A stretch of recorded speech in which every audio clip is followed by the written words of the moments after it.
دیا تو میں یہ سمجھتا ہوں کہ اب اگلے 25 برس جو ہے پورے ہونے والے ہیں. 2 برس 8 مہینے کی مہلت ہے.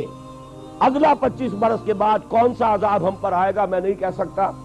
ابھی پرسوں جو میرا مضمون چھپے گا پڑھ لیجئے گا اس کو، اگرچہ پچھلے جمعے میں بھی آ چکا ہے. اس کی دوسری قسط یہ ہے کہ میں نے اس میں نقشہ کھینچ دیا ہے کہ اس کا عین امکان موجود ہے کہ پاکستان کا نام و نشان مٹ جائے اس روئے ارضی سے.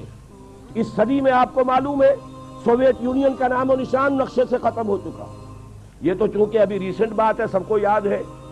اس صدی میں پہلے گریٹ اوٹومان امپائر، عظیم سلطنت عثمانیہ، وہ سوویت یونین سے بھی بڑی تھی. سوویت یونین کا تو رقبہ بڑا ہے، اس کی نہ اتنی آبادی ہے نہ اس کا علاقہ جو ہے زرخیز اتنا ہے. وہ تو ٹینڈرا کے میدان جو ہے ان کی وجہ سے آپ کو رقبہ نظر آتا ہے. گریٹ اوٹومان امپائر، یہ پورا ابھی جو یوگوسلاویہ کہہ رہے تھے، یوگوسلاویہ کیا، پورا ایسٹ یورپ جو ہے یہ ان کے زیر نگین تھا. اور پورا شمالی افریقہ، پورا ویسٹ ایشیا، 3 بر اعظموں پر پھیلی ہوئی ایک عظیم مملکت، اور نام و نشان ختم ہو گیا. ترکی نام کا چھوٹا سا ملک رہ گیا. اسی طریقے سے یہ بالکل ہو جانے والی بات ہے، نہ سمجھیے گا جو ہسپانیہ میں ہوا تھا اور جو اب بوسنیا میں ہو رہا ہے وہ یہاں نہیں ہو سکتا.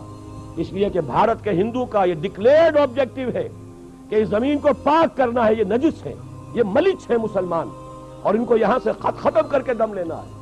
دیو رس کا ابھی ایک سرکولر شائع ہو چکا ہے. تمام ہندو سماجی سیاسی تنظیموں کو اس نے یہ لیٹر بھیجا ہے، سرکولر بھیجا ہے کہ اب وقت آ گیا ہے کہ ہم کمر کس لیں کہ بھارت کی پاک سرزمین کو مسلمانوں کی نجاست سے ہمیں پاک کرنا ہے. اور میں آپ کو یقین دلاتا ہوں کچھ تھوڑا سا رد عمل پاکستان اور بنگلہ دیش میں تو ہوگا، باقی پوری مسلم ورلڈ میں کوئی رد عمل نہیں ہوگا. میں گارنٹی، آئی اسٹینڈ گارنٹی، کہیں سے کوئی رد عمل نہیں ہوگا. اس لیے کہ ایودھیا کی مسجد پہ انہوں نے دیکھ لیا. ہم نے بھی جو رد عمل کیا ہے وہ کوئی صحیح رد عمل تو نہیں تھا. ہم نے مندر گرا دیا، کیا کیا، کیا حاصل ہوا؟ بدنامی دنیا میں مول لے لی. دینی اعتبار سے بھی غلط اور دنیاوی اعتبار سے بھی غلط. فائدہ کچھ نہیں، نقصان ہی نقصان. لیکن یہ کہ بنگلہ دیش میں ہو گیا، پاکستان میں ہو گیا، باقی پوری دنیا میں کسی نے یہ بھی نہیں کہا کہ یہ دوبارہ مسجد بن جانی چاہیے ورنہ ہم اپنے تجارتی تعلقات ختم کر لیں گے. سفارتی تو بہت دور کی بات ہے، کوئی الٹیمیٹم وار تو بہت دور کی بات ہے.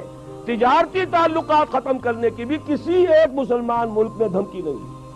تو انہوں نے نبض دیکھ لی ہے کہ غیرت نام تھا جس کا گئی تیمور کے گھر سے. اور اگر بھارت میں یہ کچھ ہو گیا تو آپ یہ جان لیجئے بھارت کے جو عزائم ہیں، میں نے یہ چیزیں لکھی ہیں، پچھلی جمعے کو چھپ چکی ہیں. بھارت کے عزائم صرف بھارت تک نہیں ہیں. پراچین بھارت جس کے احیاء کا وہ خواب دیکھ رہے ہیں، اس میں افغانستان سے لے کر انڈونیشیا تک یہ تو ان کا ٹیریٹوریل کلیم ہے. جیسے گریٹر اسرائیل کا کلیم آپ کو معلوم ہے، پورا عراق، پورا شام، ترکی کا خاصا بڑا چنک، سعودی عرب کا شمالی حصہ مدینے سمیت، اور مصر کا بہت بڑا حصہ، اس کا سارا فرٹائل ایریا، ڈیلٹا کا جو ایریا ہے دریائے نیل کا پورا جشن کا علاقہ، جہاں پہ کہ حضرت یوسف علیہ السلام کے زمانے میں یہودی جا کر آباد ہوئے تھے، یہ پورا ان کا گریٹر اسرائیل ہے. اور جو گریٹر انڈیا ہے، مہابھارت افغانستان سمیت، افغانستان سے شروع ہو کر اور انڈونیشیا، یہ تو انڈیا اس کے نام کا جز ہے. اس اعتبار سے یہ تو ٹیریٹوریل ایسپیریشنز ہیں. جہاں تک ان کا تجارتی اور معاشی دباؤ ہے، وہ ایران اور عرب کو بھی اپنا حصہ سمجھتے ہیں، زون آف انفلوئنس سمجھتے ہیں. اور یہ زون آف انفلوئنس اب تقسیم ہوگا اسرائیل میں اور بھارت کے درمیان. ان کا گٹھ جوڑ جس تیزی سے بڑھ رہا ہے وہ آپ کے علم میں ہے.